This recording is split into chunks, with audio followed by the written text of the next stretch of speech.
Bonjour, bienvenue dans Régénération Caraïbe, le podcast de la transition écologique dans la Caraïbe. Aujourd'hui, nous recevons Shaila Sahay, experte en finance durable.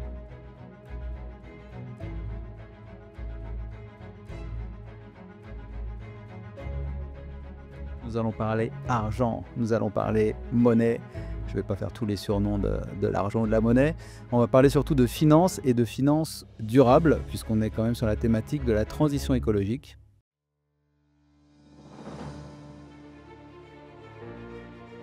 Tous les jours, je rencontre des chefs d'entreprise, des experts, des acteurs de la fonction publique qui partagent tous cette même ambition de créer un avenir plus durable en Guadeloupe et dans la Caraïbe. Cela m'a donné l'idée d'ouvrir ces conversations qui trop souvent restent confinées. Je suis Bertrand Viret et l'objectif de ce podcast est de vous faire découvrir les enjeux environnementaux de nos îles et pourquoi pas de vous inspirer vous aussi à devenir des acteurs du changement. Bienvenue dans Régénération Caraïbe. Bonjour Shaila. Bonjour. Je te laisse te présenter en quelques mots. D'accord, merci. Alors Shaila, fondatrice de We Take Part, une plateforme de crowdfunding, donc de financement participatif européenne, basée à Paris et qui est dédiée au financement des entreprises des secteurs de la clean tech, de la green tech, de la climatech. On pourra expliciter par la suite. Je suis native de la Guadeloupe et je vis à Paris depuis quelques années. Voilà, je suis ravie d'être avec toi aujourd'hui. Ouais, très bien. Bah, moi aussi, je suis très content que tu sois là parce que c'est vrai que j'avais entendu parler de toi depuis un bout de temps. On me disait, ah, il faut que tu rencontres Shaila. C'est une Guadeloupéenne, alors native de la Guadeloupe, Tout à fait. on disait.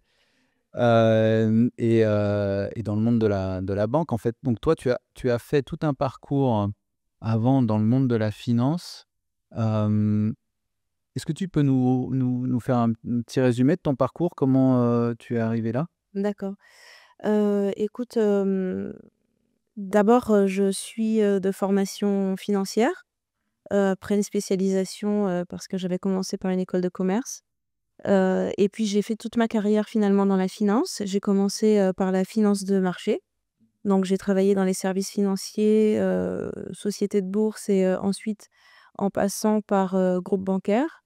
Mais toujours dans la partie services financiers et services, on appelle ça les securities services, donc les opérations sur titre sur les marchés financiers. Hem, donc ça a été ma carrière en tant que salariée.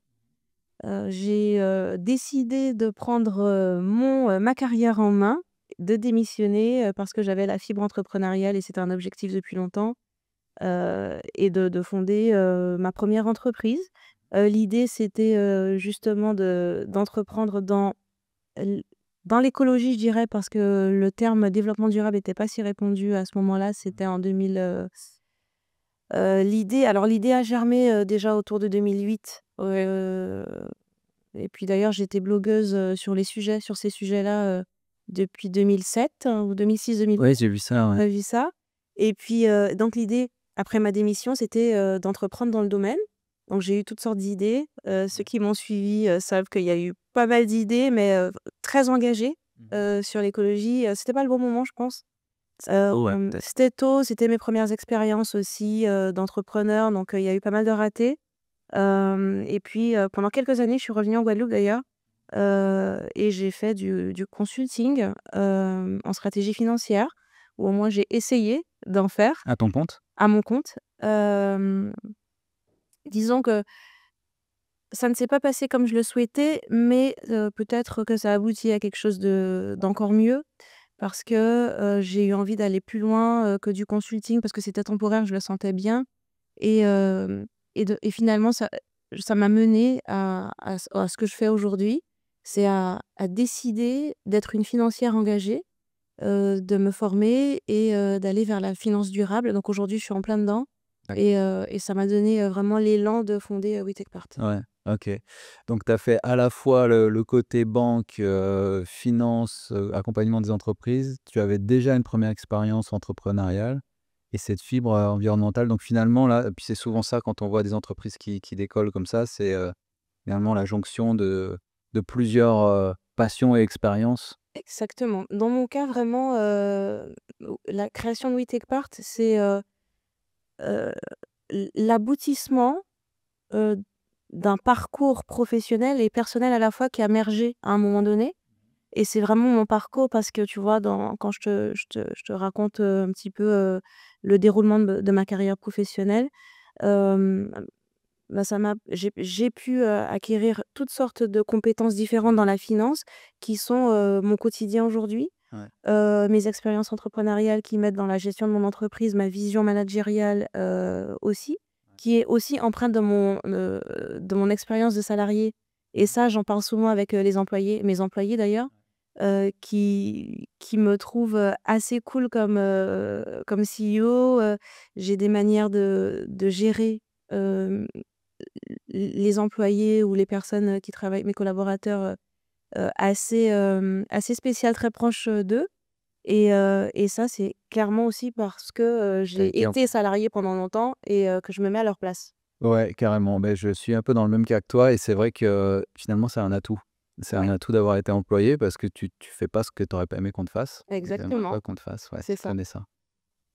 Très bien. Alors, du coup, est-ce que tu peux nous parler plus concrètement, We Take Part, qu'est-ce que vous faites? C'est quoi l'idée? Donc, si je comprends bien, c'est une plateforme de crowdfunding qui est spécialisée dans les projets qui ont une vocation durable Oui, ou écologique. oui, tout à fait. Alors, je j'ai envie de te donner un petit peu l'idée de départ, la genèse de We Take Part pour expliquer pourquoi cet outil-là aujourd'hui. J'ai eu envie effectivement d'être une financière engagée, une financière qui ne travaille qu'à l'accélération économique de solutions portées par des entreprises qui elles-mêmes sont respectueuses de l'environnement et qui développent une solution qui répond aux besoins aujourd'hui environnementaux et qui répondent à la crise climatique.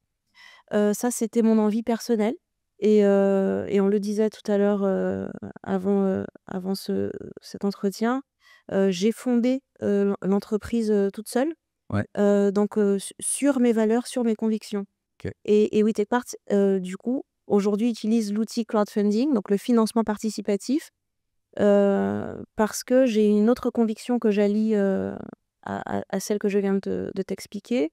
C'est que l'accélération de l'économie verte Ouais, doit, selon mon opinion, hein, ma perspective, passer impérativement par un mouvement collectif, par un engagement collectif et, euh, et par l'investissement collectif dans les bonnes solutions pour notre futur, en tout cas le futur qu'on souhaite avoir, et pour que ça reste pas que des paroles, mais que ça soit des actes concrets, visibles et avec un peu de chance, qui nous rapportent à tous un petit peu. Donc l'outil investissement participatif permet à tout le monde, les particuliers, ouais, les professionnels et les institutions aussi, de se joindre sur une même levée de fonds pour un même projet qui parlerait en tout cas à cette communauté-là, à un moment T. ouais, Heu et du coup attirer, alors non seulement à accélérer la solution en question, ouais.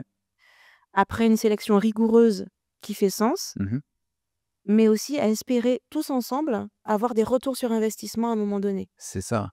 Donc en gros, c'est pas forcément de la rentrée au capital, c'est comme plutôt du prêt. C'est-à-dire que les gens qui vont venir mettre de l'argent sur la plateforme, ils vont avoir peut-être un retour sur investissement Alors prévu ou concrètement, ouais. ouais, ouais, ouais, concrètement, c'est réellement de l'entrée au capital. C'est de l'entrée au C'est de capital. l'entrée au OK. capital.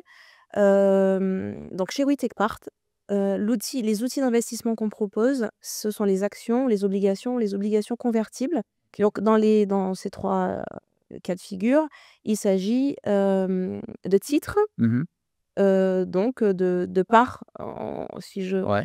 bon, c'est pas le terme juridique exact, hein, mais pour expliquer, de parts D'accord, qu'on va prendre au capital de l'entreprise en question. d'accord. Après, il y a des montages spécifiques qu'on utilise qui permettent de regrouper les investisseurs dans un véhicule d'investissement. Ouais. Je vais essayer de ne pas être trop technique, mais en tout cas qui, dans le but de ne pas de simplifier l'entrée au capital pour l'entrepreneur Ouais. et qui ne se retrouve pas avec 100 investisseurs à la fois à gérer. Oui. Voilà, il y a des montages juridiques pour ça très spécifiques qui simplifient et c'est le but du crowdfunder d'ailleurs. Ouais. Enfin, le but, l'avantage de passer par un crowdfunder, c'est qu'il peut structurer l'investissement participatif et le simplifier pour le porteur de projet qui cherche à lever. Parce que s'il le faisait tout seul, Ouais. ou pas avec en tout cas des aides appropriées, Ouais. il pourrait se retrouver à faire déjà une levée de fonds qui s'éternise et puis ensuite à avoir à différents moments des investisseurs qui rentrent au capital et avoir une multitude d'investisseurs à gérer derrière. Bref, C'est trop compliqué. c'est compliqué et surtout sur les sujets comme ceux de We Take Part, la cleantech, la green tech, la climatech, Ouais. qui sont des secteurs pas encore matures, qui sont très niches et qui méritent d'avoir des investisseurs engagés Mmh. qui comprennent les enjeux Ouais. et qui sont prêts à investir sur ce type de solution. OK, je comprends et donc ça veut dire que, concrètement, alors toi, tu fais le pont, on va dire au niveau, réglementaire, juridique et administratif entre cette entité qui va investir dans la start-up et l'ensemble des crowdfunders qui vont mettre de l'argent là-dedans. Oui, Enfin, c'est presque ça, presque ça. effectivement. Alors je vais simplifier. On a plusieurs rôles hein, qu'on joue Ouais. tout au long de la levée. Alors le premier rôle, et ça c'est parce qu'on est une plateforme régulée par l'autorité des marchés financiers. Ouais, c'est ça que j'allais te demander parce que c'est pas n'importe qui peut Non, lancer là-dedans. C'est quand même, on non, parle pas de finance, c'est, absolument. Euh, on est une entreprise, on est une start-up, Mmh. mais on est aussi une entreprise financière réglementée par l'autorité des marchés financiers et c'est deux choses différentes. Vraiment, Ouais. au quotidien, il y a ces deux gestions différentes. Mmh. Donc c'est pas tout le monde qui peut créer une entreprise de financement participatif. Il faut déjà en tant que fondateur hem, remplir des exigences de l'autorité des marchés financiers. Mmh. Et puis ensuite, l'entreprise doit être totalement conforme aux réglementations en vigueur, qui sont des réglementations financières standardisées à l'échelle européenne, très strictes, avec vraiment un niveau d'exigence Ouais. très, très fort. C'est une belle barrière à l'entrée Ouais. qui sécurise les investisseurs, qui les assure qu'ils peuvent investir de manière ouais, safe et conforme aux réglementations juridiques et financières européennes. Mmh. Alors, en l'occurrence, We Take Part a été agrémenté en France Ouais. et a obtenu une autorisation d'opérer par l'ESMA, qui est l'autorité européenne des marchés financiers, sur 21 autres pays d'Europe. D'accord. Donc, nous sommes une plateforme européenne Mmh. basée à Paris. C'est pour ça que Bah, se la ça présente comme ça. ouais. Et pour parler donc de notre rôle, pour revenir dessus, tout d'abord, donc parce qu'on est réglementé, qu'on est des professionnels de l'investissement, on a une démarche à suivre. Sélectionner les projets d'abord. Donc là, on est dans Ouais. notre rôle de, on va dire, analyste financier. Ouais. Euh, mais analyste financier durable.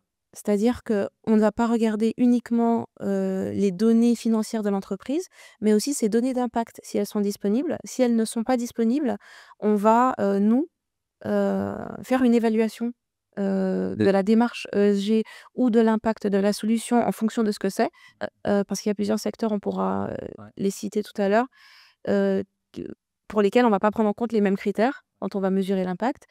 Euh, une fois que la sélection est faite, que l'analyse a été faite en bonne et due forme, on rentre dans notre deuxième rôle, qui va être effectivement de structurer la levée de fonds à la manière d'une plateforme de crowdfunding, c'est-à-dire, comme je te le disais tout à l'heure, en vérifiant déjà la conformité juridique avec la levée de fonds, en faisant les montages juridiques, en organisant la levée de fonds, etc. On peut avoir aussi la casquette d'accompagner le porteur de projet dans sa levée de fonds auprès des professionnels Mmh. de l'investissement. Euh, et puis ensuite, on a toute cette organisation en ligne de la levée de fonds, donc mise en ligne de la page projet avec tous les éléments qu'on aura préparés en amont. Euh, Aider ou permettre en tout cas au porteur de projet d'attirer des investisseurs particuliers. Donc c'est lui qui s'en charge Ouais. sur une plateforme de crowdfunding en général, ça fonctionne comme ça. Et puis ensuite, on fait aussi la gestion de la clôture de la levée de fonds, la paperasse, etc. Ouais. Et on peut éventuellement continuer à rester partenaire de l'entreprise si elle le souhaite, pour la relation investisseur et la gestion par la suite. De toute manière, tant que l'investissement est en cours, la plateforme de crowdfunding, We Take Part en l'occurrence, reste partenaire Ouais. de la levée de fonds parce que les reportings annuels de l'investissement, qui Oui. sont obligatoires Ouais. pour les investisseurs professionnels comme particuliers, parce qu'ils veulent rester au fait de ce que ça donne Ouais. par la suite. S'il y a des dividendes à toucher, dans les meilleurs des cas, bien, ces dividendes sont reversés par le biais de la plateforme. Donc D'accord. on reste partenaire et on reste l'interface en fait, jusqu'à l'exit éventuel. Voilà. D'accord, donc en fait, vous êtes voués à grossir à chaque fois, puisqu'à chaque fois un nouveau projet, c'est au moins sur, 5-10 ans, que Oui. l'entreprise va rester, Oui, tout à fait. Alors, grossir, en termes oui, volume de de volume, de nombre d'investisseurs, c'est ça? et cetera. C'est ce qu'on se souhaite en tout cas. Mmh. D'accord, bah, ce que je vous souhaite aussi. Non, c'est un beau projet. Alors, c'est vrai qu'il y a d'autres plateformes de crowdfunding qui financent toutes sortes de projets, dont des projets des fois durables. Oui, Comment tu vas te différencier par rapport, à ces gens-là? Enfin, l'idée, c'est que tu arrives à capter finalement à regrouper les projets durables sur ta oui, plateforme? ouais.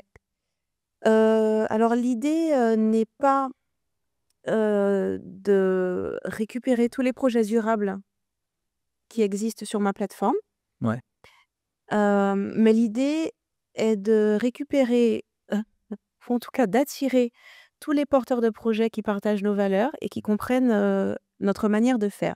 Alors notre différenciation, elle est basée sur 2 éléments, forts pour le moment. ouais. Le premier, c'est que la finance durable, c'est dans notre ADN. C'est pas une pratique qu'on a rajoutée à un moment donné. C'est pas un onglet sur notre site. Ah ouais, D'abord, l'entreprise, elle a été bâtie sur des principes, de développement durable entièrement. Alors je pourrais ça, c'est de la gestion d'entreprise et ça, tu connais très bien.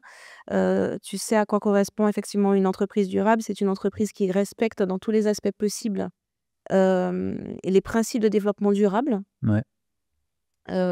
Même les employés chez We Take Part, quand ils arrivent, ils sont formés, sur les pratiques durables liées à leur rôle dans l'entreprise, D'accord. systématiquement. Ouais, Pour avoir les meilleures pratiques possibles.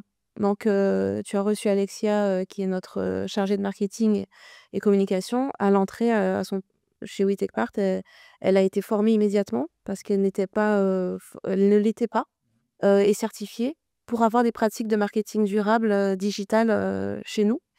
Ça a été le cas aussi, de la première chargée d'investissement, chez We Take Part. Donc voilà, tout ça, ça fait de nous une entreprise durable. Ça fait une différence et puis, le fait de n'être dédié au financement que de ces entreprises-là, ça fait de nous des experts vraiment de ces sujets. Je t'assure que quand je parle à un porteur de projet, qui a parlé à d'autres plateformes de crowdfunding, je reçois le feedback tout de suite, immédiatement. «Ah, vous comprenez en fait, ah ouais, ce que je fais». ouais. Donc ça fait une grosse différence et la 2e, c'est qu'on est une plateforme, encore une fois, à dimension européenne et on n'est pas une plateforme française, franco-française. Donc ça, c'est extrêmement, attractif et important pour les porteurs de projets dans ces domaines-là Ouais. parce que, on ne crée pas une solution à vocation, environnementale ou de décarbonation et cetera, uniquement pour son territoire local. Mmh. Donc si on peut, présenter, le projet de levée de fonds sur une plateforme qui a une visibilité européenne Eh oui. et qui est capable de capter des investisseurs ailleurs qu'en France, c'est tout bénef et c'est notre positionnement aussi. D'accord. Super, donc durable et européen quoi, en gros? Enfin spécialisé. Foncièrement, ouais, Ouais. spécialisé et dans la tech durable et à dimension européenne. Super. Et du coup, alors, concrètement, parce que là, on peut rentrer un peu plus dans le détail. Tu as parlé rapidement, tu as dit, climatech, greentech, Clean tech, cleantech. ouais. Tu peux nous donner des exemples ou expliquer c'est les différences entre ces D'accord, d'accord. catégories? Très très rapidement, pendant un certain temps, on parlait de green tech, chez We Take Part. Donc, les solutions, les innovations technologiques au service De l'environnement. de l'environnement. Et puis je me suis rendu compte que cleantech correspondait encore mieux parce que la cleantech aujourd'hui, elle englobe aussi les solutions qui vont s'attaquer aux problématiques de dépollution, par exemple. Voilà. Donc clairement, c'est ce qui nous intéresse. Ouais. Et quand on parle de climatech, on parle des solutions qui vraiment étaient créées, pensées uniquement pour agir spécifiquement sur des aspects de décarbonation, Ouais. capture carbone, réduction des émissions, etc. Donc ils vont agir concrètement et, oui, ou concrètement sur la réduction Des émissions. des émissions et du réchauffement climatique. Ouais. Voilà. Tout ça, ces 3 secteurs-là, ces 3 D'accord. grands secteurs répondent aux besoins urgents environnementaux et climatiques que l'on veut adresser. Et je vais te citer 6 secteurs en particulier qui nous intéressent le plus Mmh. chez WeTechPart. Le secteur de la mobilité durable, Ouais. toutes les innovations autour de la mobilité durable. Des énergies renouvelables. Et chez nous, on s'intéresse beaucoup plus aux innovations de stockage d'énergie Ouais. voilà, OK. ou de distribution d'énergie, de réseaux d'énergie durable, plutôt que des infrastructures en elles-mêmes. Je pense qu'il y a des spécialistes aujourd'hui qui font ça très bien. Et nous, on est plus sur l'innovation tech autour de ça. Euh, la mode. La mode est un secteur extrêmement polluant sur plusieurs aspects. Et nous, on veut vraiment aider à accélérer toutes les innovations qui sont créées pour, euh, j'allais dire, décarboniser, en fait. Décarboner l'industrie de la mode. Euh, L'Ocean Tech, moi, parce que je suis guadeloupéenne, c'est un secteur qui me touche particulièrement. Il y a un vrai gros problème autour de l'acidification des océans. On a un territoire en plus qui est propice au développement de ce type de solutions. Je suis en général très attirée par les solutions dans l'océan, l'Ocean Tech. L'agritech, pareil, l'agriculture, le secteur le plus euh, Un des plus impactants. oui, un des plus impactants.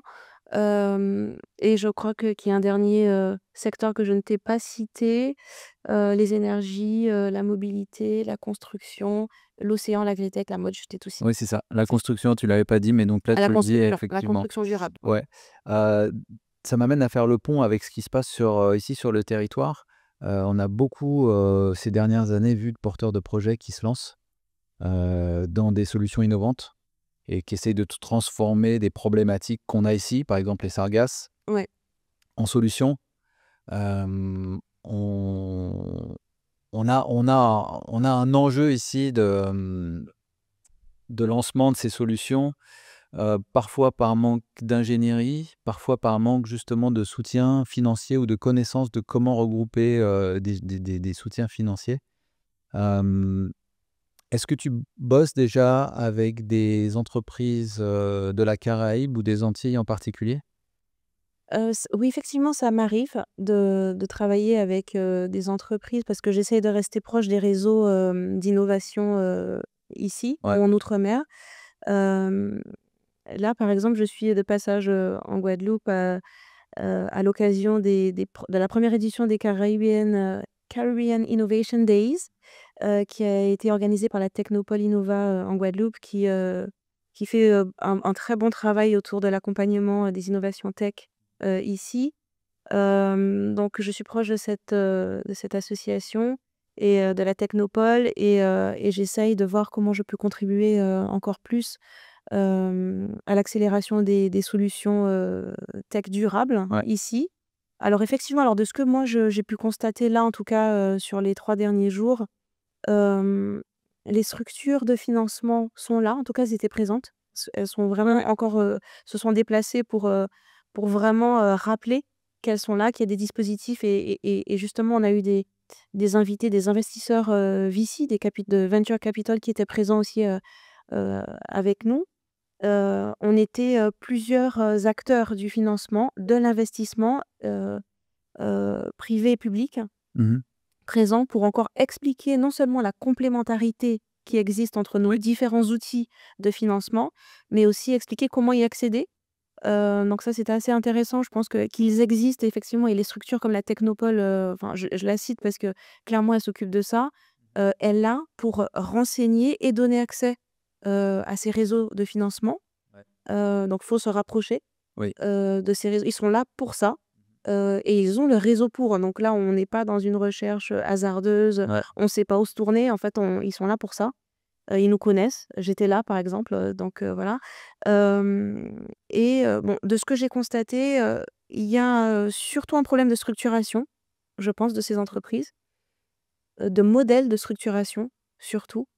Hem, alors tu veux me dire ce que tu en penses parce que tu es aussi, là pour voir, mais moi de ma perspective là, je me rends compte qu'on se concentre quand même beaucoup, sur, l'innovation tech au départ et puis ensuite on se pose la question de la structuration de la boîte derrière. Je fais un schéma, hein, et puis on veut lever quoi et on cherche des fonds. Évidemment on veut lever parce que, d'abord la phase de R&D elle est extrêmement, Coûteuse. coûteuse, elle est longue. À un moment donné, quand on voit qu'on aboutit à quelque chose, il faut trouver, la perspective de commercialisation. Je pense on s'intéresse un petit peu trop tard dans le process, aux possibilités commerciales, Ouais. au marché et la structuration de l'entreprise qui porte l'innovation.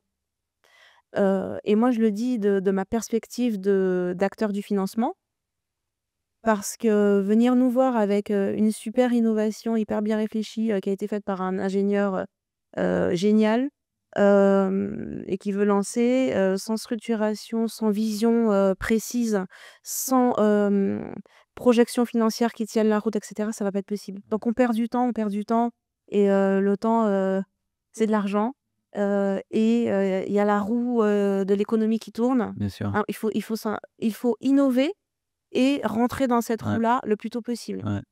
Non, c'est vrai que c'est le cas. En fait, on a de plus en plus, alors je sais pas, il y a aussi malgré tout une mode de l'entrepreneuriat, Oui, mais qui complètement. mais qui est quand même positive parce que du coup, on a de plus en plus de jeunes porteurs de projets qui se disent: «Ah ouais, mais tiens, moi je pourrais peut-être faire ça avec tel type de déchets, je pourrais peut-être, faire des panneaux isolants avec des sargasses ou des trucs comme ça», donc c'est bien.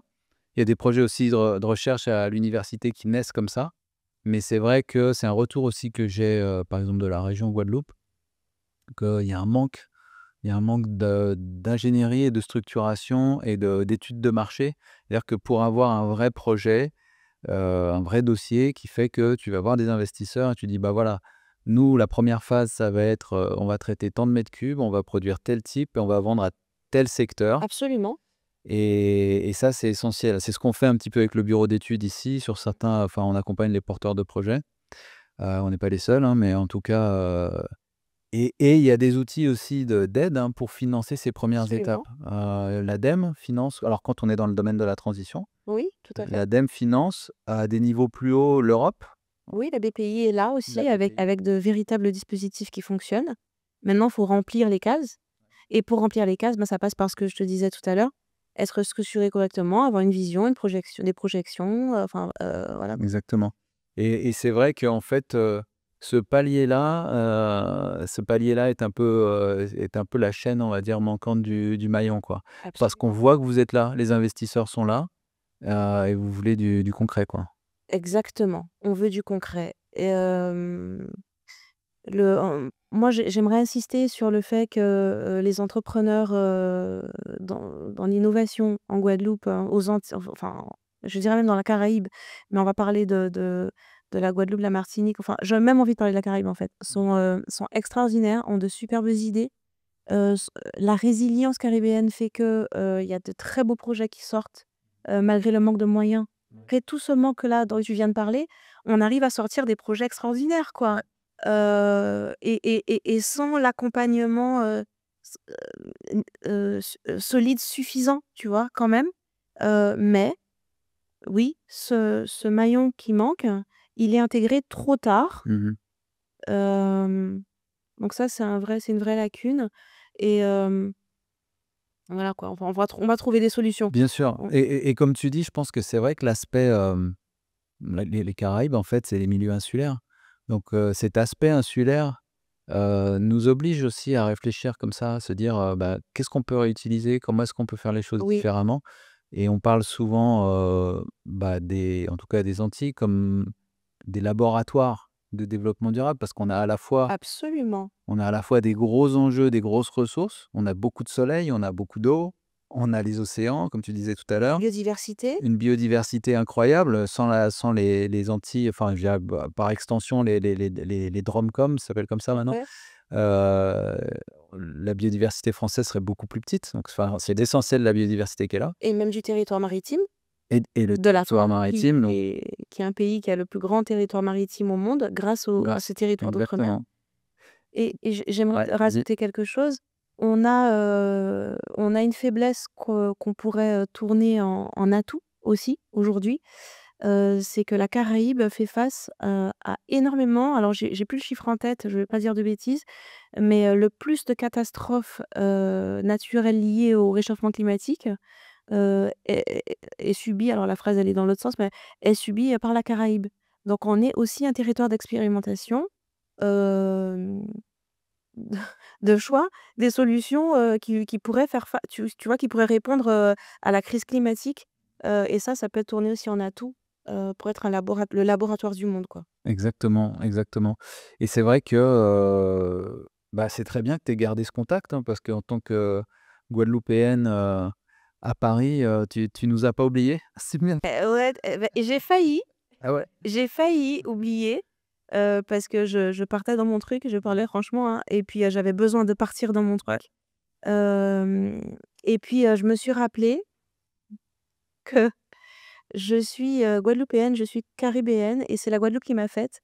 J'ai de très, très, quand on me connaît, que ce soit professionnellement, personnellement, j'ai de très, très fortes convictions environnementales, hem et elles existent, hein, en moi depuis l'enfance. Elles ont été instillées par, mon éducation, par là où j'ai grandi, par ce qu'on m'a donné, transmis et cetera, et donc en fait, tout ce que je porte en moi finalement aujourd'hui, bah, c'est grâce à d'où je viens. Je me suis rappelée de ça, je le vois tout le temps en fait.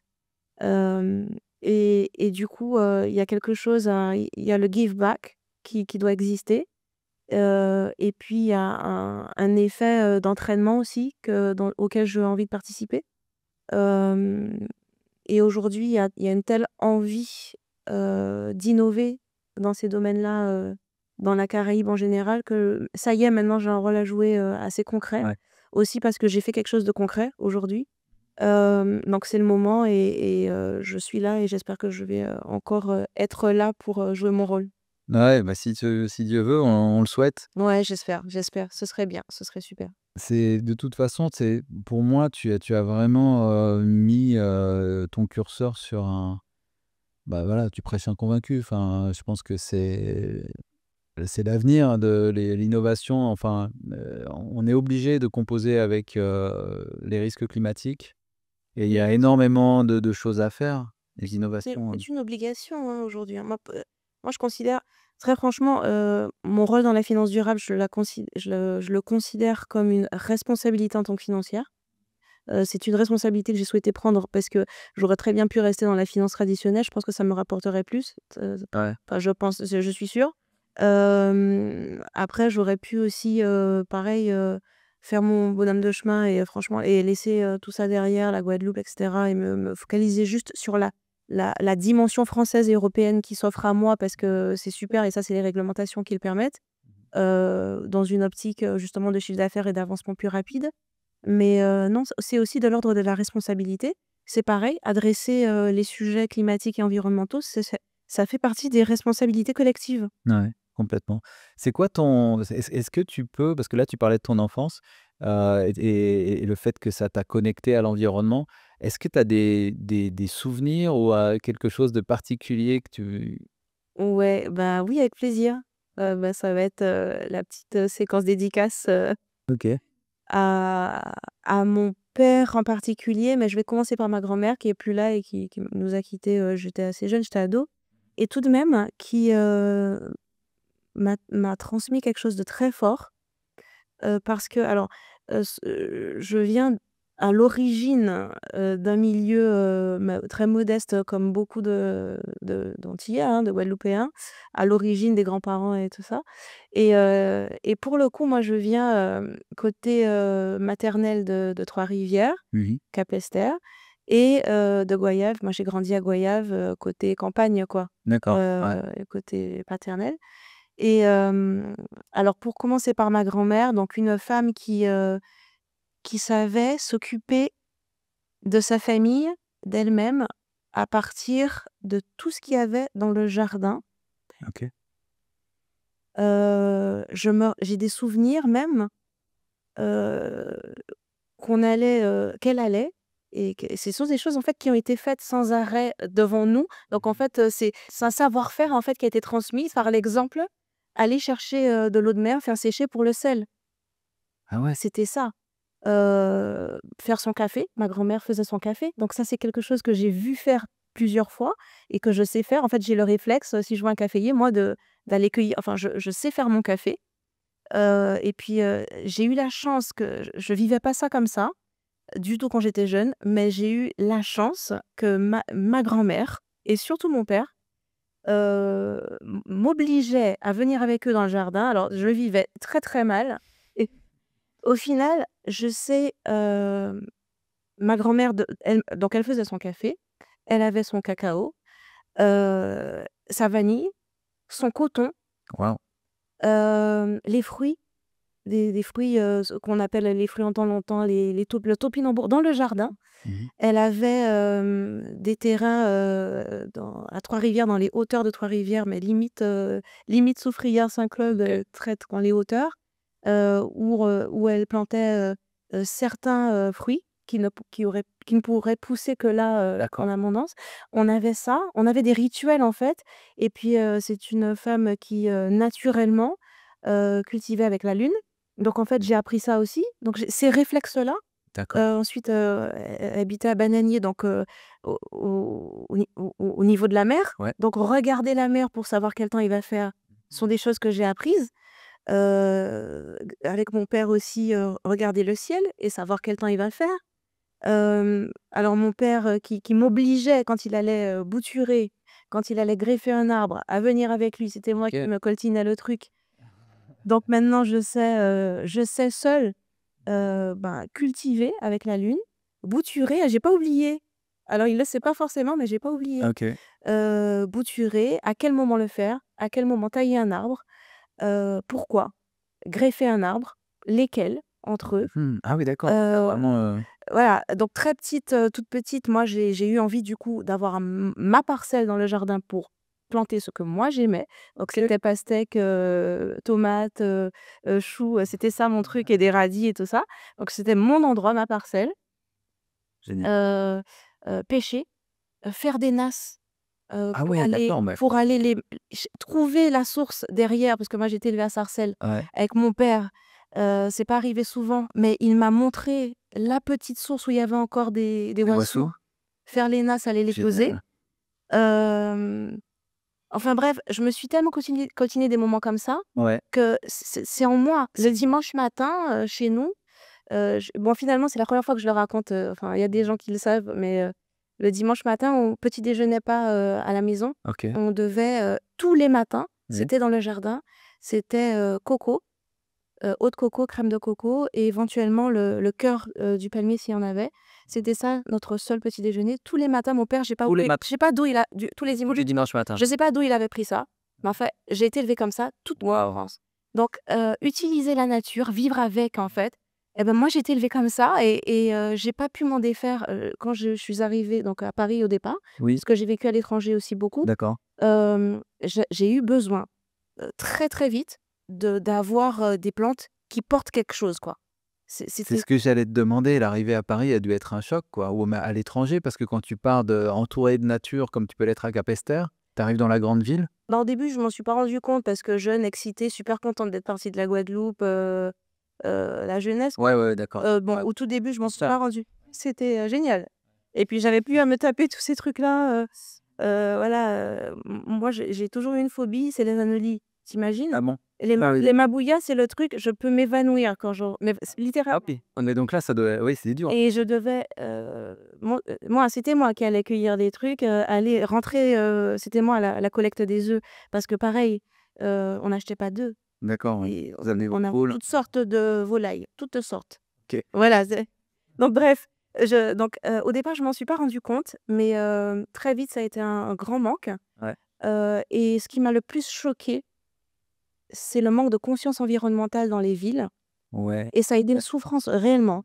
OK. Donc à tel point que il fallait que je trouve un moyen d'exorciser ça, tu vois? C'est un terme que carrément quoi, que j'emploie et l'idée de créer un blog m'est venue, en 2005, Mmh. pour parler de ces choses-là et pour dire, «Non mais il y a d'autres moyens de faire les gars, en fait, d'abord arrêter de jeter». Bon alors c'était très basique au départ et puis après ça s'est un petit peu sophistiqué.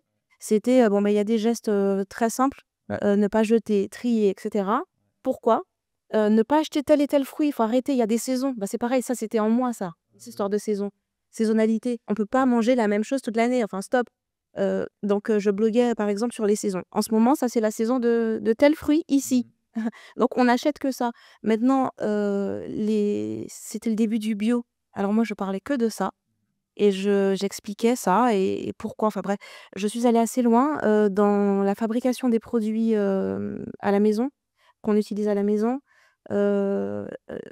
En fait, il y a d'autres moyens plus simples, tu prends du bicarbonate et du citron. Alors maintenant c'est devenu maintenant il y a des marques Oui, oui. qui font ça. Mais en 2005-2006, il fallait le faire maison.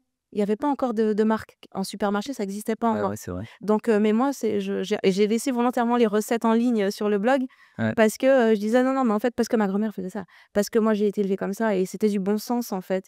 Voilà, donc je voulais communiquer des choses dessus et moi-même, en fait, c'était une manière de me soulager d'un poids que de vivre comme ça. Donc j'avais un mode de vie, très, très écolo en ville, tout en étant dans la finance. Ouais, d'accord. Alors je me faisais traiter en permanence de bobo, de machin, de Ouais, tous ouais. les et Mais ça venait pas d'une mode, ça venait d'un vrai ressenti de là d'où absolument tu et tu venais, quoi. vois, je te donne les dates pour que Ouais, ouais. tu te rendes compte, de quand ça date. Ma première section, dans le blog, Green Technologies, Mmh. date, de 2008 quoi. On mettra le lien de ton blog, Du parce que blog, c'est bah, il est too much, mais je l'ai laissé en ligne volontairement parce que avec quelques articles, parce qu'à un moment donné, j'avais arrêté ça, ah oui? Mmh. bah, parce que j'en avais eu marre, en fait. Pour la petite anecdote, 80 de mon audience, venait de l'étranger et je bloguais en français. Ah oui? Mais alors, comment ils faisaient? Ils traduisaient ou? Non, je pense que ce sont, alors Ah, des c'est Français de l'étranger? les Ah ouais. Français de l'étranger, je pense, ou des francophones tout simplement, parce qu'en réalité, il y a Oui, beaucoup de le Canada. francophones, voilà. Mais les Français n'étaient pas mon audience, principale. Ouais. Puis j'en ai eu marre en fait, parce que je me faisais quand même, beaucoup, je sais pas quel terme employer, mais enfin les gens comprenaient pas en fait, je me sentais que je m'épuisais, genre j'en ai vraiment eu marre, de ça et j'avais arrêté et supprimé pas mal d'articles et certains, je pouvais pas les enlever parce qu'ils me tenaient à cœur et Mmh. c'est ceux qui sont encore en ligne en D'accord. fait. Ouais. Et bah, super, bah, au moins pour les intéressés, les curieux. Voilà. Donc beh, voilà, on voit que ton parcours, enfin, c'est pas une opportunité de se dire: «Je surfe sur la vague du durable», c'est que c'est vraiment tes convictions personnelles, ton parcours et de là d'où tu viens. Tout à fait. Et toi qui, du coup, là, maintenant, tu reviens en Guadeloupe de temps en temps, mais tu Ouais. vis essentiellement, en Europe, Paris, enfin à Paris, ouais, on Paris même. Hem, Tu as vu des changements à ce niveau-là? Parce que là, tu me parles d'une Guadeloupe, hem, qui est un peu idyllique quand même. Tu vois? Enfin, je veux dire, dans le c'est un sens mode de vie en fait, c'est un ouais, mode ouais. ouais. Idyllique pour alors pour toi. Oui, non, Pour mais je veux dire, certains, ouais, tu dis oui, que tu as envie d'en il y en a sortir qui quand tu viens respectent de pas, là. hein. Oui, c'est sûr, bien sûr. Mais je parle en termes de ouais, on parle en termes de durabilité, et de vivre dans la Oui, nature et cetera. oui, Hem et les gestes que tu vois à Paris de gens qui jettent leurs trucs et cetera, on en voit quand même souvent maintenant. ouais. Est-ce que c'était comme ça déjà à l'époque ou est-ce que tu as une vision un peu de l'évolution à ce En niveau-là? Guadeloupe? Ouais, Alors, Caraïbes si tu voyages un petit peu, mais ouais, je ouais. voyage un petit peu, mais je vais parler de la Guadeloupe, je fais un disclaimer. Ouais, Je suis partie depuis tellement longtemps que ma vision elle est peut-être pas, ouais, OK. heu, totalement exact, Mmh. mais j'ai quand même une perspective. Ouais, justement. Donc voilà. Moi, si je retourne voir mon père, ce qui se fait trop rarement, il vit toujours pareil, par Ouais. exemple. Ça, c'est lui. Ma tante, euh, elle vit toujours comme ma grand-mère le faisait. Je pense que donc il y a des gens qui ont continué ce mode de vie, je le sais parce que j'en connais. Euh, Maintenant, globalement, je, je vois une amélioration par rapport à quand j'étais petite OK. sur le plan quand même. euh, alors, c'est relatif parce que il y a une part des gens, je pense, qui ont empiré le truc et il y a quand même une part de gens qui ont compris qu'on peut pas jeter ces déchets, les amonceler sur la plage tout le temps, tout le temps, tout le temps. Moi, quand j'étais petite, il y a un moment donné, à l'adolescence surtout, hein, Mmh. il y avait des plages, mais qui étaient très, très sales, quoi. Ah ouais, plus que maintenant? Plus que maintenant. Et aujourd'hui, ces mêmes plages que j'ai en tête, ben, elles ont des bennes et les gens, à ces endroits-là, ont pris l'habitude de mettre dans la benne.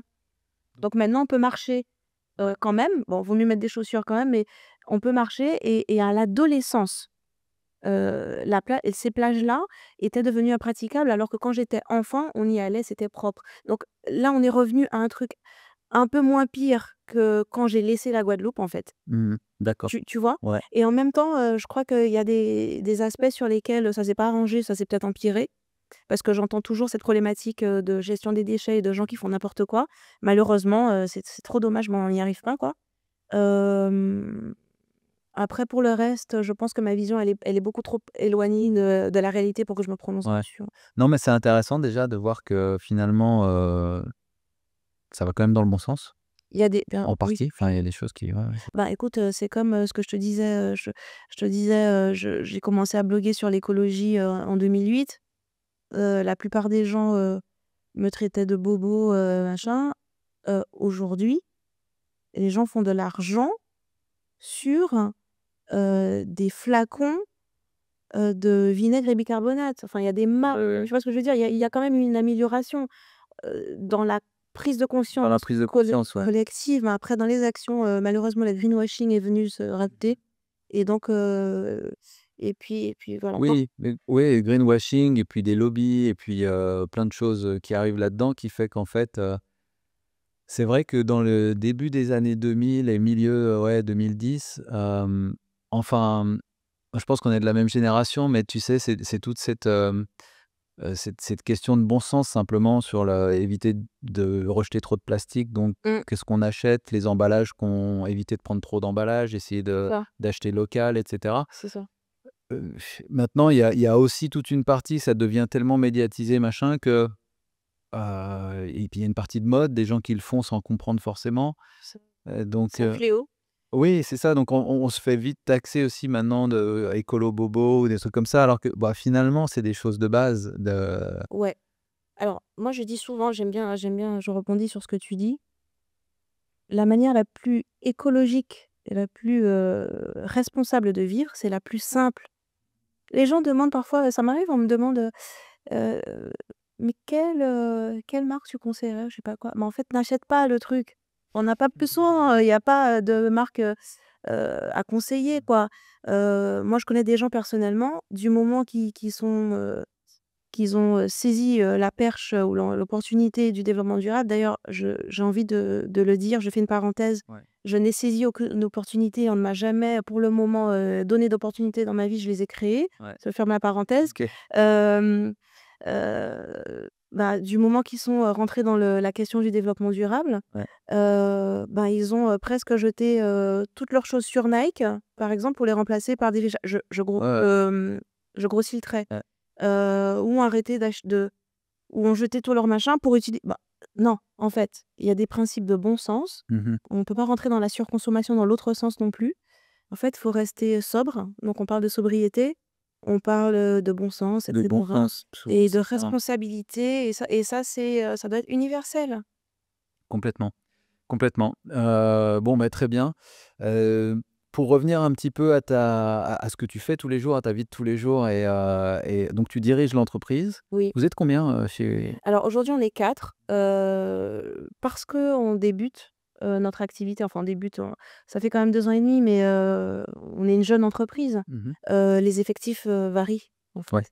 Voilà. Donc d'accord. aujourd'hui, on est 4. Et là, aujourd'hui, vous êtes 4. Avec une équipe d'externes, solide, Ouais, heu d'avocats, de conseillers spécialisés, de financiers, et oui, cetera, parce qu'on ne peut pas monter une boîte prestataire comme que ça, tu ouais, bien pas la sûr. faire Ouais, fonctionner à 4. ouais. J'ai envie de te poser une question, on en a parlé rapidos tout à l'heure. Qu'est-ce que ça fait d'être, une femme caribéenne dans le monde, des banquiers, à Paris? Parce que tu es vraiment rentrée dans ce monde-là Ouais. et maintenant en tant que chef d'entreprise, que, Et ben, ça fait du bien à tout le monde. ouais, Je sou je pense que quelle réponse? c'est moi, je le vis super bien. Je suis consciente que je suis, je te le disais tout à l'heure, très atypique dans mon domaine. Je suis une femme noire, dans la finance avec un poste de CEO et de founder. Je suis pas une cadre de la finance, qui a un haut poste, je suis pas une diplômée, non, je suis CEO et fondatrice d'une entreprise financière, et ça, c'est encore plus particulier. Ça me met encore dans une case un petit peu encore plus restreinte. Hem, je me présente, comme ça, je lisse pas, enfin mon image, tu vois? Je suis, telle que je suis dans mon milieu, et ça change aussi un petit peu les codes. Hem, je suis dans la finance durable en plus, Ouais, donc je viens encore, accentuer, la différenciation, on va dire. Hem et finalement, je trouve que c'est pas mal parce que toutes ces différences, cumulées me donnent le droit, ou en tout cas, je m m'incite à prendre pleinement le droit, de d'exercer mon métier différemment.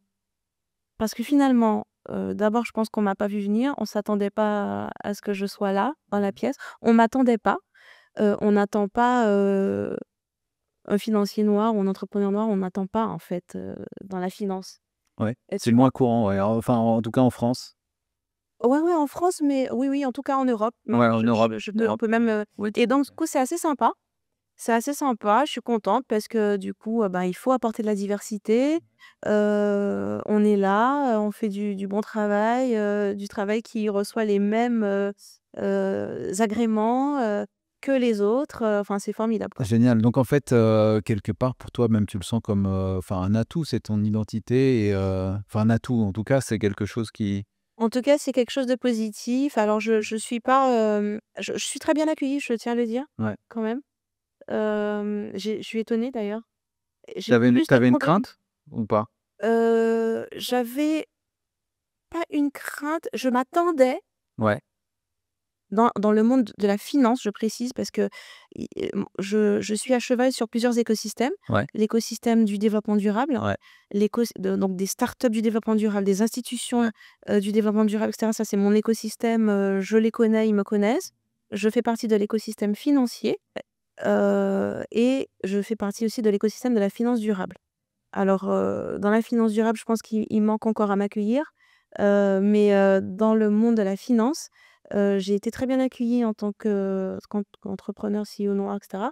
Je fais plus, face à du sexisme de temps en temps, Ah oui, maladroit, qu'à, du racisme, ou voilà, ou des d'accord, actions bizarres dans la finance. Mais ça, c'est très, propre au monde financier. d'accord. Qui est plus un monde, masculin, à Voilà, la base. voilà, voilà. Et d'ailleurs, tu es l'ambassadrice de Founderland, c'est cette thématique, hein, tu peux nous en dire un Oui. mot? Ouais, tout à fait, avec plaisir. Alors, Founderland est une organisation, à but non lucratif, européenne, basée à Berlin, en Allemagne, Ouais, et qui accompagne, les femmes fondatrices, de start-up en Europe, femmes de couleur, d'accord, fondatrices de start-up en Europe. Donc, les sujets, de prédilection, de Founderland, c'est l'accompagnement à la levée de fonds. Parce que jusqu'à présent, alors les chiffres ont un petit peu changé, il paraît, mais il faudrait que je les vérifie. Mais jusqu'à présent, il faut savoir que, seuls, 2% des fonds levés par des startups en Europe et dans le monde, c'est à peu près le même chiffre, sont levés par des entrepreneurs noirs. 2%, et pourtant ça lève des milliards hein, dans le monde entier. Et c'était moins d'1%, donc 0, quelque chose, qui était attribué à des femmes noires. Il y a une discrimination extrêmement forte sur les levées de fonds. Pourtant, les stats montrent que les startups les plus rentables sont créées par des femmes. Enfin, Mmh. les stats sont très favorables D'accord. et que les femmes noires ont de très très bonnes stats de rentabilité de leur startup par rapport aux femmes en général aussi. Et pourtant, il y a un gros gap sur les levées de fonds. Donc il y a un vrai problème hein, et il faut trouver des solutions et pour ça, il faut se mobiliser ensemble. Et on a constaté qu'en plus, ce problème-là, il était commun finalement aux femmes de couleur en général. Donc d'origine asiatique, d'origine de quelque chose qui se voit en fait sur le faciès, tu vois. D'accord. Qui se voit en Europe, quoi. Enfin, Ouais, oui, qui soit dans le monde occidental, parce que finalement, le monde des startups, il est occidental. OK. Le système économique, il est occidental. Donc voilà. Et alors attends, ça, je suis curieux de ce que tu me dis là parce que pour comprendre ce pourcentage-là, est-ce que c'est dû au fait qu'il y en a beaucoup moins qui se présentent en tant que, candidats pour lever des fonds? Ou est-ce que c'est parce qu'elles sont là, elles candidatent et elles ne les obtiennent pas? Alors, c'est complexe, hein. Ouais, Mais tout d'abord, c'est pas lié au nombre de femmes ou de femmes noires qui entreprennent. Il y en a beaucoup.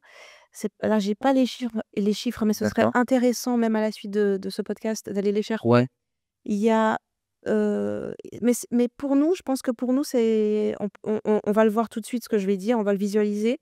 Il y a énormément de femmes noires qui mmh, entreprennent. ouais, Les femmes noires sont entreprenantes ou mmh mh, entrepreneuses, pardon. mmh. Entrepreneurs, bref, on s'est Entrepreneur, compris, ouais. on s'est Mmh. comprises, compris, enfin voilà. On va tout féminiser du coup. Voilà et pourtant, voilà, quelle que soit leur proportion, ce qui est certain, c'est qu'on n'est pas 2%, hein.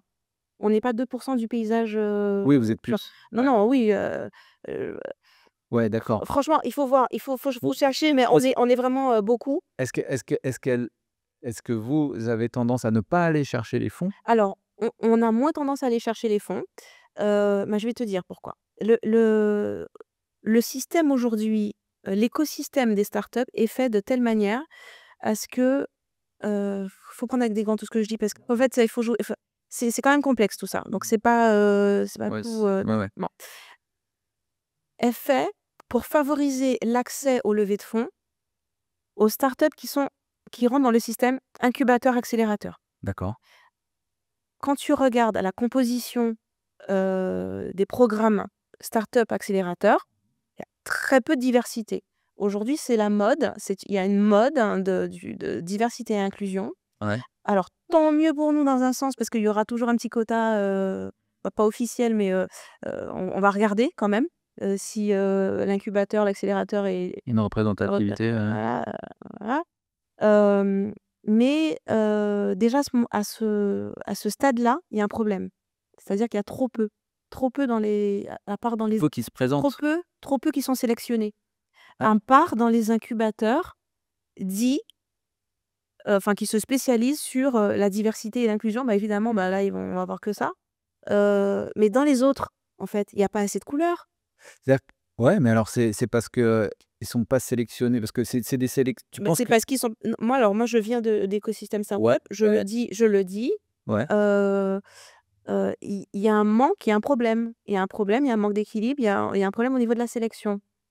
d'accord. Moi, je n'ai jamais été, acceptée dans un accélérateur ou un incubateur et je peux te dire que j'ai postulé, hein. D'accord. D'accord Donc tu penses qu'à et compétences égales, à projet égal, il y a, moi, je le c'est ce pense. que tu ressens? Je le pense. Ouais, OK. Je le pense. Alors après, je suis ambassadrice de Founderland, donc j'ai accès aux chiffres. Ouais. Je sais le nombre d'entrepreneurs, noirs, alors femmes notamment, mais j'ai un réseau assez important aussi, aujourd'hui dans le monde des startups et donc les entrepreneurs noirs, on se connaît, on sait combien on est.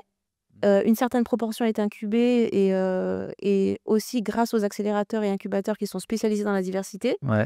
Et il y a des entrepreneurs résilients, talentueux, Ouais. excellents même, vraiment, on parle d'excellence Ouais. dans leur domaine, qui n'ont jamais eu accès à des incubateurs, accélérateurs, qui ont postulé aussi.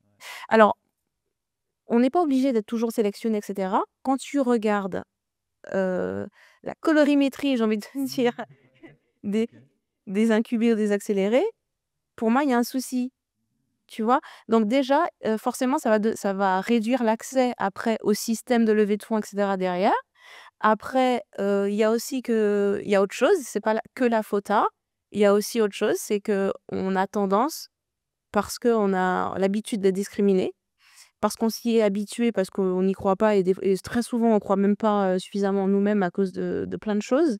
On a tendance à pas aller chercher la levée de fonds, comme les autres tout de suite parce qu'on a moins de confiance. Parce que, il faut quand même avoir une sacrée dose de confiance pour aller lever des millions sur une idée. Ah ouais. Et je pense pas qu'on soit encore à ce niveau-là malheureusement, globalement, dans les communautés, noires ou de couleur. Ouais. De venir avec une idée, de dingue, une confiance en soi, pour aller lever, 100 000 000 sur une idée géniale avec un board, qui fait joli. On sait pas faire ça encore. Ouais. Donc donc bon, je pense qu'il y a une complexité, il y a un truc, c'est assez complexe, mais il y a un souci quand même, tu Mmh. vois? Et donc du coup, il y a une vraie pertinence à avoir des organisations qui se dédient, à l'accompagnement et donc c'est pas un accompagnement maternisant, hein, c'est, en fait, rendre l'accès plus facile aux investisseurs, heu, à la préparation à la levée de fonds. Comment ça se passe? Justement, ça passe aussi par comment tu te présentes, quelle posture Et oui. adopter. Ça passe par plein de choses et Ferdinand fait ça et mon rôle, en France, c'est, d'agrandir la communauté, de l'animer, de faire passer le message comme, ce que tu me donnes l'occasion de faire là et c'est hyper important de représenter. Ouais, ouais, non, mais c'est super intéressant. Puis c'est pour ça aussi que, voilà, des exemples comme toi ou comme d'autres, qui ont fait leur chemin à travers le monde de la finance et qui maintenant, en position de CEO et de voilà, c'est inspirant aussi. Ça montre que, bah, c'est possible et voilà. C'est Et possible. c'est souvent c'est vrai qu'un l'aspect, l'image mentale qu'on se fait des choses, c'est ça qui détermine tout notre parcours. Bien sûr, complètement. Alors moi, c'est vrai que j'ai ce truc, en moi très, très fort du «tout est possible». Ouais, Rien n'est impossible et je crois que c'est pour ça que je fais des trucs, ouais. un peu, Et mais c'est intéressant parce que toi, tu as personne qui t'a montré le chemin dans ta famille? Parce que tu me dis si, si? si, Ah si, si, ah si, si. OK, on a une piste. Tu touché, Ouais, OK. tu chauffes. Non, complètement. Alors je vais pas m'attarder trop dessus, mais mon père, c'est la personnification du tout est possible. Ah ouais. Parce que le parti de zéro, Ouais. c de -1000, c'est lui. Bon, je vais pas rentrer trop dans les détails parce que c'est son histoire personnelle aussi, mais elle est belle. Parce que, quand tu réussis, avec des défauts, hein, avec des défauts, des erreurs, tout ça, bon, ça lui appartient. Mais quand tu réussis à construire des choses, à construire beaucoup de choses, à transmettre des choses, ça mérite d'être dit, même si c'est pas je sais pas, ça peut pas toujours, glorifiant, mais je trouve que ça l'est au final et que tu fais ça et que tu as des enfants, qui t'ont vu faire et qui ont grandi avec ça et qui ont grandi, sans jamais manquer de rien et avec un exemple, de résilience, d'intelligence entrepreneuriale, de volonté à toute épreuve, d'optimisme à toute épreuve, sans jamais se plaindre, en étant certain que tout est possible tout le temps, sans grandes phrases parce que pas littéraire, pas du tout, donc enfin, Mmh. pas du tout quoi, enfin juste ça c'était de la normalité, c'était, du de l'inné, tu vois? Et quand tu es élevé, comme ça, par quelqu'un comme ça, ben, je peux te dire que même s'il te l'a pas dit, mot pour mot, tu es convaincu, tu le sais en fait for a fact, que tout est possible. Donc tu as pas froid aux yeux, personne ne t'impressionne, parce que tu vois, dans l'histoire que je viens de te dire là, s'il fallait t'impressionner, tu es impressionné par les gens qui parlent bien français, Mmh mh. tu es impressionné par les gens qui ont des diplômes, tu es impressionné par ceux, qui ont de l'argent, tu es impressionné, par ceux qui ont de la famille. Ouais. En fait, si voilà, tu pas froid aux yeux et ça tu pas impressionné, tu es juste focus sur ce que toi tu as à faire, sur ta vision du monde, et ben, tu fais, en fait. Et moi, ça m'a été transmis directement, tu vois? Et pas dans un livre, ou dans une lecture de machin. C'est dans mon ADN, c'est l'exemple qui m'a été donné, je pouvais que le suivre, en fait. Waouh, OK, ouais, c'est beau ça. C'est beau et puis c'est ouais, C'est un hommage au final, hein, que je lui fais parce que c'est pas des choses qu'on dit tellement, en fait. On raconte pas tellement, mais j'ose le faire parce que c'est ça, en fait, qui fait que qui je suis. ouais, Ouais. ouais, ouais, je comprends, je Mmh. comprends. Après il y a des il y a des fois aussi des gens dans des familles comme ça qui, il y a toujours un premier aussi, hein, qui, Oui, mais c'est beau parce que voilà, chaque génération du coup va transmettre ça différemment, le quoi. transformer, le Ouais, ouais, ouais. OK, génial. Si tu avais une baguette magique, que tu pouvais changer quelque chose sur ton île, ça serait quoi? Bah, vu que tu viens de passer quelques jours là, ici. Alors, je vais pas dire ce qui m'est venu à la tête tout de suite, à l'esprit, non, je vais pas le dire. C'est pas politiquement correct. OK. Heu, Tu me diras offline. ouais, mais si je pouvais changer quelque chose, je nous donnerais de la confiance. Justement ce qui t'a été transmis. Ouais, je nous donnerais de la confiance en nous. Ouais, OK. on a le reste. Et ben, on va faire un vœu pour que ça se passe. Mmh. Confiance en les Guadeloupéens, Guadeloupéennes. Confiance en soi. Ouais, confiance en soi. Yes. Ça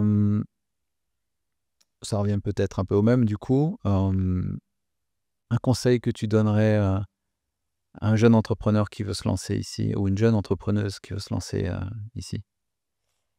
Mmh. Bon, alors j'ai pas beaucoup de temps pour réfléchir, Non. donc je te dis, la première chose qui m'est venue à l'esprit, mais c'est directement lié à mon expérience des 3 derniers jours, là, OK. au Caribbean Innovation Days. Hem, Aller chercher un mentor qui a réussi en dehors de l'île. En dehors de l'île. Ouais. Parce on vient de l'île, Ouais. on a les mêmes références, déjà on va parler, le même langage, mais pas avec les mêmes codes. Et tu m'as dit: «Quel conseil donner à un entrepreneur qui veut réussir?» Mmh. Donc faut qu'on soit aligné sur les mêmes codes. Faut avoir un mentor. Excellent. Ouais. Ah, on me l'avait jamais sorti et c'est vrai que c'est super intéressant. Bah, écoute, Shaila, merci beaucoup. C'est moi qui te remercie pour cette invitation. Je suis ravie d'avoir participé et d'avoir échangé avec toi. Et ben, pareillement, je suis très content et puis c'est un sujet qu'on n'avait pas encore traité, Super, la finance durable et ton parcours est super inspirant. J'espère que ça va inspirer nos auditeurs, j'en suis sûr. super. Du coup, on va mettre en lien toutes tes différentes entreprises, We Take Part, Founderland, Ouais, ton blog. ouais. Mon blog qui va se transformer d'ailleurs, bientôt en podcast. Ah ouais, tu vas lancer un podcast? Ouais, j'ai beaucoup de choses à dire, tu as remarqué? Ouais, Ouais, mais c'est bien. ouais, donc bientôt, alors on va voir comment on Ouais, déroule, j'ai pas beaucoup de temps, ouais. mais voilà. Ah bah, je t'encourage à le faire, tu me diras, on fera de la pub. Ouais, c'est gentil, merci. Mmh. OK, eh bien écoutez, merci à tous, d'avoir suivi, ce nouvel épisode de Régénération Caraïbes. Je vous, souhaite une excellente fin de journée et je vous dis à la prochaine fois. Écoute, Régénération Caraïbes, le podcast.